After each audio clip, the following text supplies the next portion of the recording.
Oke, kali ini kita akan bahas 3 hal yang sebenarnya ada di sekitar kita setiap saat, tapi seringkali nggak kita sadari. Suhu, kalor, dan pemuaian. Ini adalah kekuatan-kekuatan tak terlihat yang ngatur segalanya, mulai dari kopi pagi kita sampai jembatan besi yang kita lewati. Yuk kita bedah satu persatu. Pernah nggak sih kamu bikin teh atau kopi panas yang pas banget, terus lupa diminum karena ada kerjaan? Pas balik lagi minumannya udah adem. Itu bukan sihir ya, itu fisika lagi bekerja. Dan ini adalah misteri kecil pertama yang akan kita pecahkan bareng-bareng. Nah, kasusnya sama persis kayak es batu. Coba aja taruh es batu di atas meja, diemin, gak usah diapa-apain. Lama-lama, dia pasti jadi air kan? Pertanyaannya, kenapa? Ternyata, jawaban untuk teh yang jadi dingin dan es yang mencair itu akarnya sama. Biar ngerti, kita harus zoom in jauh banget ke dunia yang gak bisa kita lihat pakai mata telanjang. Dunianya para atom dan molekul. Apa yang kita rasakan sebagai panas atau dingin, itu sebenarnya adalah hasil dari tarian partikel-partikel super kecil ini. Jadi, suhu itu sebenarnya apa sih? Suhu itu bukan cuma angka di termometer. Suhu itu ukuran seberapa heboh partikel-partikel di dalam sebuah benda bergerak. Bayangin aja, benda panas itu kayak lantai dansa yang lagi rame banget. Partikelnya gerak cepat, nabrak sana-sini. Kalau benda dingin, ya lantai dansa yang sepi, gerakannya pelan dan santai. Disinilah konsep kedua masuk, kalor. Kalau suhu itu kondisi si partikel, kalor itu adalah proses perpindahan energinya. Energi itu selalu ngalir, tapi cuma satu arah, dari yang lebih panas ke yang lebih dingin.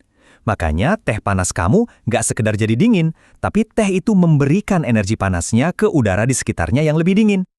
Coba deh lihat perbandingannya di sini. Kelihatan jelas banget kan bedanya? Di sebelah kiri, waktu suhunya rendah, partikelnya rapat-rapat. Gerakannya cuma getar-getar pelan, energinya rendah. Nah, bandingin sama yang kanan.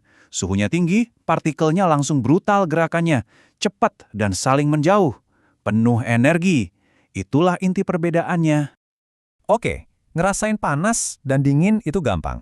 Tapi sains butuh kepastian, butuh angka. Jadi gimana caranya para ilmuwan mengubah sesuatu yang cuma perasaan jadi data yang bisa diukur dan disetujui semua orang?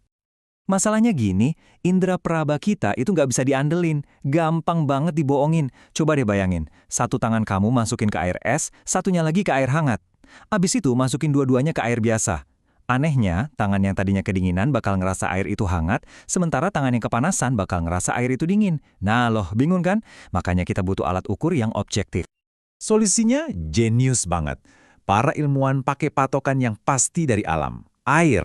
Mereka sepakat titik di mana air membeku jadi es, kita sebut aja 0 derajat. Titik di mana air mendidih, kita sebut 100 derajat. Nah, jarak antara 0 dan 100 itu tinggal dibagi rata jadi skala. Simple, tapi mengubah segalanya. Dari situlah muncul macam-macam skala.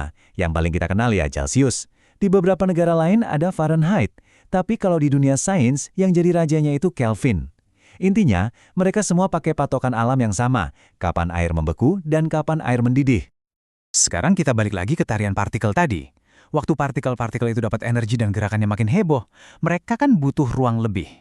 Nah, efeknya di dunia nyata ini ternyata bisa sangat dahsyat. Fenomena ini namanya pemuaian. Gampangnya gini, kalau kamu manasin sesuatu, benda itu bakal mengembang atau melar.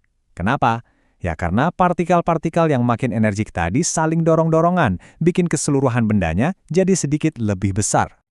Nah, ini contoh yang pasti pernah kamu lihat. Perhatiin deh sambungan rel kereta api. Selalu ada celah kecil kan? Itu bukan karena tukangnya masangnya nggak rapat loh, itu sengaja. Ada yang bisa nebak kenapa? Yap, ini dia jawabannya. Siang hari, waktu matahari lagi terik-teriknya, rel baja itu jadi panas banget dan memuai. Dia melar. Celah itu sengaja disiapin sebagai ruang buat si baja mengembang. Kalau nggak ada celah itu, kekuatan pemuaiannya bisa bikin rel bengkok dan melengkung. Bahaya banget kan? Oke, teorinya udah dapat. Sekarang pertanyaannya, gimana kita manfaatin semua ilmu ini dalam kehidupan sehari-hari? Ternyata banyak banget. Jadi, panas itu pindah dengan 3 cara utama. Pertama, konduksi. Ini lewat sentuhan langsung. Kayak sendok yang jadi panas pas dicelupin ke teh. Kedua, konveksi. Ini lewat aliran zat cair atau gas. Contohnya, air yang muter-muter pas direbus. Dan ketiga, radiasi. lewat gelombang. Ini kayak panas matahari yang sampai ke kita walaupun nggak ada udara di luar angkasa. Nah, setiap benda punya kemampuan yang beda-beda buat mindahin panas.